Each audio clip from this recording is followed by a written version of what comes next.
बिल्कुल भी आज तक कोई काम नहीं हुआ था और अल्हम्दुलिल्लाह अल्लाह के हुक्म से ये काम आज हमारे हाथों से अल्लाह ने करवाया, अल्लाह करवाने वाला है। तो आप दुआ करें कि इस जो सिलसिला हमने शुरू किया इसको मज़ीद तक़वियत मिले और हम ये पूरा सेंटर जो है जिस तरह हम बनाना चाहते हैं, आज खैर बन तो गया है, लेकिन ये आउट पेशेंट सेंटर है। हम इसमें आगे जाकर और बिल्कुल इंशाल्लाह बहुत जल्दी इसमें ऐसी भी सहूलियात रखेंगे कि जिसमें बच्चों को हम अपने पास भी रख सकें, उनकी देखभाल भी कर सकें। क्योंकि आप देखें ऑटिज़म का बच्चा जो होता है वो अब मुझे बयान करते हुए भी तकलीफ़ हो रही है कि उसकी हालत क्या होती है। वो चीखता है, वो उसमें सेंसेस नहीं होते, उसको लगने का एहसास नहीं होता, उसको खाने पीने का फिक्र फहोश नहीं होता। तो वालिदैन ज़ाहिर है माँ बाप जो है वो एक बड़ा सेंसिटिव रिश्ता है, वो ऐसे बच्चे को लेकर जो है फिर समाजी तौर पर भी बिल्कुल कता हो जाते हैं माशरे से, क्योंकि वो किसी के घर उसको नहीं ले जा सकते, वो दौरान सफ़र उसको नहीं ले जा सकते, वो किसी शादी गमी में उसको नहीं ले जा सकते और फिर अकेला भी नहीं छोड़ सकते। ये इतनी बड़ी तकलीफ़ है, अल्लाह किसी को ना दे, और जो इससे गुजर रहा है वही इसको समझ सकता है। तो ज़हनी अमराज और ऑटिज़म पर हमने काम करने का फ़ैसला किया है, अल्लाह ताला हमारी मदद करेगा। और वैसे भी ज़हनी अमराज में मरीज़ों में बहुत ज़्यादा इजाफा हो रहा है, गुज़िश्ता ये 4-5 साल में तो ज़हनी मरीज़ों में बहुत ज़्यादा इजाफा हुआ है। अब उसकी वजह जो भी है, लेकिन ये है कि पहला ऑटिज़म सेंटर आज आपके सामने कायम किया जा रहा है और हमें उम्मीद है कि इंशाअल्लाह ताला ये लोगों के लिए बहुत बेहतरी और आसानी का बायस बनेगा। आप लोगों के सवालात कुछ होंगे तो ज़रूर उनका जवाब दूँगा। आपने कहा कि ये पहला सेंटर है कराची में, बिलावल साहब ने एक दाऊ यूनिवर्सिटी के साथ मिलकर सेंटर कायम किया जहाँ पे बच्चों को बाकायदा तालीम भी दी जा रही है और पूरा उनको। तो मैं ये जानना चाह रहा था इतनी अर्जेंसी क्या है, जैसे आउट पेशेंट आप इफ्तिताह करने आए हैं, जबकि इस पूरे इलाके में पिंडी इस्लामाबाद में ऑटिस्टिक बच्चों की तादाद बहुत ज़्यादा है। प्राइवेट सेक्टर तो उनको कैटर कर रहा है, लेकिन पब्लिक सेक्टर में बिल्कुल ज़रूरत थी। तो एक फुल फ्लैश पहली स्टेप है ये, पहली स्टेप। देखिए आप ने जो बात की उसका मतलब ये था कि ये है कि अगर आपकी मंजिल दूर है तो आप कदम ही ना उठाएं। मैं इसको यूँ देख लूँ, अगर आपकी मंजिल दूर है तो आप कदम उठाएं तो रास्ता कटेगा। तो शुरुआत तो करनी होती है ना मेरे भाई, कि अगर आप ये सोचें कि नहीं यार मुझे दूर जाना है तो मैं चलना ही छोड़ दूँ, मुझे इस सवाल को इस तरह लूँगा। और कोई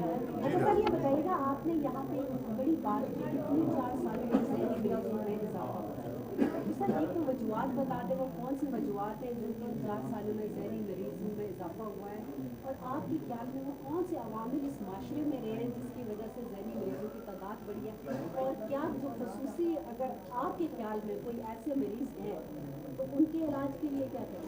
देखिए बीबी, हैजान की कैफियत एक गुज़िश्ता 4 अरसे में बड़ी सामने आई है और लोगों ने, आप देखें कि इसमें सारे माशरे के सारे तबकों का ख्याल होता है, सबकी जिम्मेदारी है, लेकिन ज़्यादातर जिम्मेदारी जो होती है वो जो कौम को लीड कर रहे होते हैं उन पर होती है। तो आप ये देखें कि गुज़िश्ता 4 सालों में आपने मुख्तलिफ़ किस्म के बयानात और झूठ सुने होंगे, हैजानी कैफियत सुनी होगी, एक फैंटेसी वर्ल्ड सुनी होगी कि जी अगर मैं कल यहाँ से उड़ना शुरू कर दूंगा और बाद में मुझे मौका मिले तो कहा मेरे तो पर ही नहीं है। तो ये इस तरह की चीज़ों ने लोगों को जो है वो एक हैजानी कैफियत में मुब्तला कर दिया, एक फैंटेसिज्म, फैंटेसी पॉलिटिक्स और इस तरह के बयानात जो हैं जो कि मुमकिन ही नहीं है अमली तौर पर, और लोग फिर उस फरेब में आकर फिर हैजानी कैफियत का शिकार हो जाते हैं। और फिर आप देखें कि क़ुव्वत बर्दाश्त आपके माशरे की कितनी कम हो गई है। आज लोग जो है वो इख्तलाफ को दुश्मनी बना चुके हैं, हालांकि इख्तलाफ दुश्मनी नहीं होता, तो लोगों को इतना प्रोवोक कर दिया गया है कि वो लड़ने मरने और भिड़ने को हर वक्त तैयार रहते हैं। तो इन 3-4 सालों में ये बिलखुसूस नौजवान तबके में इसका बड़ा इजाफा देखने में आया है और सबको पता है कि इसके जिम्मेदार कौन हो सकते हैं। सवाल आते हैं, बता दीजिए, बड़ी मेहनत के बाद जो है जो बिल था वो भी पेश किया गया, मंजूर करवाया गया, एमडीकैट के हवाले से भी बिल बना, मंजूर हुआ, प्रेसिडेंट साइन नहीं कर रहे। यहाँ पर जो तंजीमें हैं वो भी आए रोज थ्रेट करती है कि हम दोबारा से निकलेंगे, एहतजाज करेंगे, उसको क्या किस तरह टैकल करने जा रहे हैं, क्या वो उसको जॉइंट सेशन में लेके जाएंगे? पहली बात।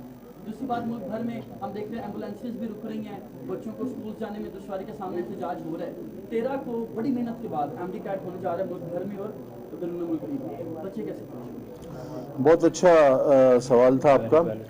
आपने पहला क्वेश्चन ये किया कि बिल के हवाले से। देखिए हमारा काम था अवामी जो डिमांड है, जो आवाम की डिमांड थी और इस पूरे अस्पताल की डिमांड थी, इसमें दोहरा एक मेयार नाजिम था, लागू था, जिसमें कुछ लोग जो है वो हुकूमती मुलाजिम थे तो कुछ लोग जो MTI के मुलाजिम थे, कुछ की मराहत थी, कुछ की पेंशन थी, कुछ की नहीं थी। तो वो निज़ाम बिल्कुल भी ना चला और ना चल सकेगा। तो हमने आकर उस पर अल्हम्दुलिल्लाह बहुत कम वक्त में बहुत बड़ी कानून साजी की, दोनों हाउसेज ने उसको पास किया और इस अवामी उमंगों के मुताबिक मेरा तो ये ख्याल था कि सदर पाकिस्तान इसको फ़ौरन से पेशतर साइन कर देंगे, लेकिन आपकी बात दुरुस्त है कि हालात के मुताबिक या जो खबरें हमें आ रही हैं उसके मुताबिक ऐसा वो नहीं करने जा रहे। वैसे भी अवामी जो चीज़ें होती हैं जिनका ताल्लुक ग्रास रूट से होता है वो शायद लोगों को कम समझ में आती हैं। तो अगर वो इस तरह उम्मीदें कर दें, नहीं करेंगे तो जाहिर है ये इन लोगों के पास अपना हक तो मौजूद है पुरअमन एहतजाज का, लेकिन उसके साथ साथ हम अपना पार्लिमानी हक भी इस्तेमाल करेंगे। ये एक जमहूरी माशरा है, इसमें हम पाबंद हैं कि सदर पाकिस्तान को बिल भेजें, लेकिन अगर वो उसको पास नहीं करते तो वो 2 बार भेजने के बाद वो खुद ब खुद कानून बन जाता है, लेकिन ये कानून तो इंशाल्लाह बनकर रहेगा जो कि अवाम के हक में है। और दूसरा आपने कहा MD कैट का एग्जाम और एम्बुलेंसेज रुक गई। देखिए ये आप, मुझे पता है आपका इशारा लॉन्ग मार्च की तरफ था। अब ये मौत के कुएं में मोटरसाइकिल चलाने से क्या फायदा भाई? हमने भी तो लॉन्ग मार्च किया, कराची से इस्लामाबाद हम 10 दिन 10 रातों में पहुंच गए।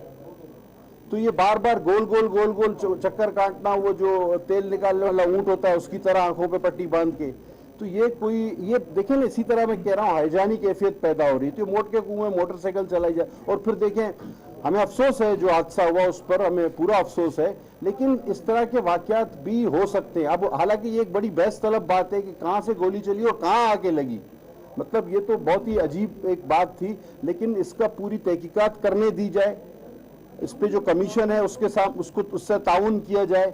तो हम तो इसकी तहकीकात करना चाहते हैं, हम इस मामले को दबाना नहीं चाहते, वरना इस पे शकूक व शुबात होंगे कि भाई ये किस तरह हुआ, कैसे हुआ।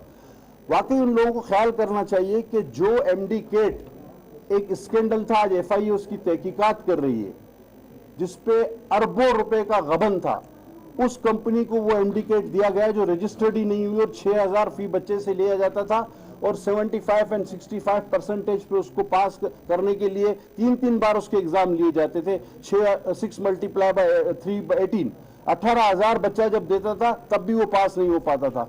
तो लोग जो है वो परेशानी का शिकार थे, कई खानदान परेशानी का शिकार थे। अल्हम्दुलिल्लाह जैसे ही PMC को हमने रिफॉर्म किया है, उसको दोबारा नए उसमें मेंबर्स लाए, 13 तारीख को उसका इम्तिहान होने वाला है मुल्क भर में, पूरे पाकिस्तान में। मुझे उम्मीद है अपोजिशन हो या हुकूमत हो कि वो पाकिस्तान के 2.5 लाख 3 लाख बच्चों के मुस्तकबिल से नहीं खेलेगी। वो उस रोज उन बच्चों को अपना हक, अपना इम्तिहान देने के लिए सहूलियात फराम करेगी। तमाम सूबाई हुकूमतें बशमूल वफाकी हुकूमत। ये अलग बात है कि जहनी मरीजों पे हमारी अपीलों का कोई हक नहीं होता। सर जी, एक सवाल है सर कि 2,05,000 तलबा तकरीबन ये निकेट में अफेयर हो रहे हैं और वो आप ही की तरफ देख रही है। बहुत अच्छा आपने स्टेप ले लिया, उसमें कोई शक नहीं है, आप ही की तरफ देख रहे हैं। और तकरीबन कई दिनों से ट्विटर पे ये टॉप ट्रेंड भी चल रहा है कि निकेट को 2 हफ्तों के लिए सिर्फ डिले किया जाए। तो इसमें सर आप अपना किरदार अदा नहीं करेंगे क्योंकि बच्चे चाहते हैं कि आप ही इसको डिले करें? देखिए ये ऑलरेडी 1 महीना डिले है सर, कोर्स पे डिपेंड। हाँ, 1 महीना ऑलरेडी ये डिले है और हमने इसकी तारीख में रजिस्ट्रेशन में 2 बार इजाफे का भी ऐलान किया। तो आप अगर 1.5 माह तकरीबन 1.5 माह डिले है। अब अगर इसको आप मजीद डिले करेंगे तो इसके असरात फिर दाखिलों और कोर्स पर भी जाएंगे। लिहाजा हमारी तैयारी पूरी है। और दूसरी बात यह है कि हम कोई ये खुद एग्जाम नहीं ले रहे, हमने इसको डिसेंट्रलाइज कर दिया। हमने सूबों को, क्योंकि सिलेबस इसमें एक सबसे बड़ा मसला आता था कि हर सूबे का सिलेबस अलग था। यहाँ पर इम्तिहान वो अपना ले लेते थे, अपना पर्चा बना के कि जिसको पास करना है पास करो, जिसको फेल करना है फेल करो। तो लिहाजा हमने तमाम सूबों को एक यूनिवर्सिटी सूबों से मांगी है, जो उन्होंने दी है उसको हमने वो एग्जाम दे दिया है। तो सूबे ही एग्जाम ले रहे हैं, ठीक है, ये सूबे एग्जाम ले रहे हैं और सारे सूबे तकरीबन तैयार हैं इस मसले पे। सर, अरशद शरीफ के मामले को कैसे देखते हैं? अब यहाँ से पोस्टमार्टम की रिपोर्ट चलेगी, फॉरेंसिक का इंतजार हो रहा है और पेम्स अस्पताल में आपको पता है पूरे पाकिस्तान से लोग आते हैं। यहाँ पर फॉरेंसिक का डिपार्टमेंट ना होना, माहिरीन का ना होना, आप नहीं समझते कि ये बहुत अहम मसला, इस पर तवज्जो देनी चाहिए? और अरशद शरीफ के मामले पर अभी तक क्या हुआ है? देखिए जी, अरशद शरीफ के मामले पर तो मैं बहुत सारी बातें हैं, मुझे अफसोस है बेहद, क्योंकि उनसे मेरी ज़ाती सलाम दुआ भी थी। एक बड़ा ही अफसोसनाक वाक़या है। अब इसके मुख्तलिफ पहलू हैं। कुछ आपने पीटीआई के अपने लोगों की प्रेस कॉन्फ्रेंस सुनी होंगी, फैसल वाडा साहब की तरफ मैं इशारा करूंगा। अगर उनकी बात को देखते हैं, क्योंकि वो तो वहीं बैठे थे और इंतहाई करीबी तरीन साथियों में शुमार होते थे, तो उस पहलू पे भी आप गौर कर लें। बहरहाल इस वक्त किसी हतमी नतीजे पर पहुंचना जो है वो गलत बात होगी। और जहां तक आपने फॉरेंसिक की बात की, तो पाकिस्तान में भाईजान हम बहुत सारे शोबों में बहुत पीछे हैं, ये मानना पड़ेगा, ये रियलिटी है। तो इंशाल्लाह जिस तरह हम ऑटिज्म में भी यहाँ इस्लामाबाद में बहुत पीछे थे, तो आज काम बिस्मिल्लाह तो किया है, आगे बढ़ के काम भी हो जाएगा इंशाल्लाह। ऑटिज्म की बात की, ज़हनी मरीजों की आपने बात की, आज ही हेल्थ की कमेटी में डिस्कस हुआ कि सिर्फ इस्लामाबाद में जो परसेंटेज स्टंटिंग की वो 40% है। इस हवाले से क्या कहेंगे? बाकी मुल्क बीबी मैंने कहा कि ये 4 सालों में तो 40% हुआ है ना। मुझे खुद प्रेसिडेंट साहब ने एक दिन फ़ोन किया, उन्होंने कहा कि ये आपको पता है ये परसेंटेज जो है 24% उन्होंने बहरहाल कहा कि 24% 24 to 25% है। तो मैंने उनसे कहा, मैंने कहा सर ये नहीं 4 सालों में हुआ है, तो मतलब उनको समझ आ गई होगी बात। मैंने कहा सर ये पहले बहुत कम था, ये नहीं 4 सालों में हुआ है, और इंशाल्लाह हम इस पे काम भी कर रहे हैं और आज इफ्तिदा भी कर दिया है। द लास्ट वन, जब हुकूमत खुद से यानी कि वैक्सीन की खरीदारी की है, उसमें अरबों रुपए की करप्शन सामने आई है और पेपरा रूल्स की खिलाफ वर्जी करके ऑडिट रिपोर्ट जो पेश की गई पार्लियामेंट में, उसमें भी कहा गया है कि अरबों रुपए की जो वैक्सीन है पेपरा रूल्स की खिलाफ वर्जी करके कराची की एक कंपनी में नाम नहीं लूंगी, उसको ये दी गई है, नवाजा गया है कराची की कंपनी को। बीबी मैं आपको यकीन, आपको अंदाजा होगा, आपको ये गुज़िश्ता हमारे 5-6 माह जो भी हम हुकूमत में रहे, मैंने अभी एमडीकेट की बात की, आज एफआईए उसकी तहकीकात कर रही है। जो भी बेकायदगी हुई है, ये इन्होंने तब्दीली के नाम पे जो अवाम के पैसों की बर्बादी की है, अपने अरबों रुपए बनाए और दूसरों को करप्ट चोर कहते रहे। यानी चोर मचाए शोर का जो एक जुमला है वो इन पे पूरी तरह फिट होता है। हर डिपार्टमेंट आप जो उठा के देख लें, अभी आपने एमडीकेट का जिक्र किया, वैक्सीन का जिक्र कर रही हैं, जिस जगह आप हाथ डालें तो अरबों रुपए की करप्शन आती है। और अब भी मैं हैरान हूं कि जी वो बात करते कि जी फला करप्ट, मुझे मौका मिला तो ये कर दूंगा। 4 साल में आप एक पैसा नहीं ला सके, लोगों ने अरबों बना लिए, जैसे कि आप भी अभी फरमा रही है। तो मैं आपको यकीन दिलाता हूं कि ये जो है बिल्कुल इनको मंतकी अंजाम तक पहुंचाया जाएगा, चाहे वैक्सीन वाला निजाम है, मामला स्कैंडल है, चाहे एमडीकेट वाला है। और अब लोग ये पता नहीं किस तरह कह देते, मुझे तो हैरत है कि जी हम 4 साल हुकूमत में थे लेकिन इख्तियार नहीं था। इस वक्त मैं आपके सामने खड़ा हूं, अल्लाह ताला ने एक जिम्मेदारी दी है वजीर सेहत के हवाले से, तो मैं आज ही कह दूं ना कि मेरे पास इख्तियार नहीं है, मैं ऑटिज्म सेंटर का इफ्तिताह नहीं कर सकता, मैं जी पिम्स अस्पताल नहीं जा सकता, मैं डॉक्टर ताज से बात नहीं कर सकता। मुझे आज कह देना चाहिए और घर चले जाना चाहिए।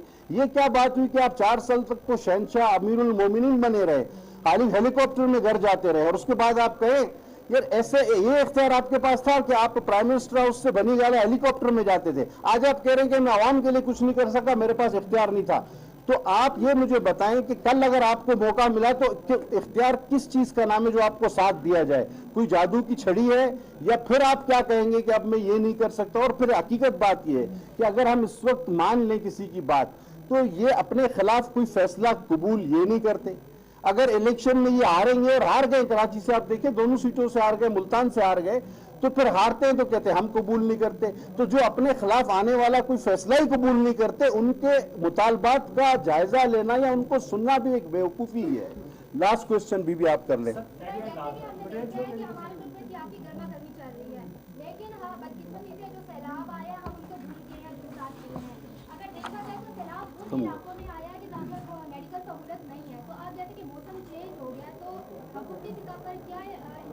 बीबी अच्छा सवाल था, इस पे कल भी हमारी बात हुई। देखिए तारीख याद रखेगी कि किसने अवाम के साथ सैलाब में जाके मदद की।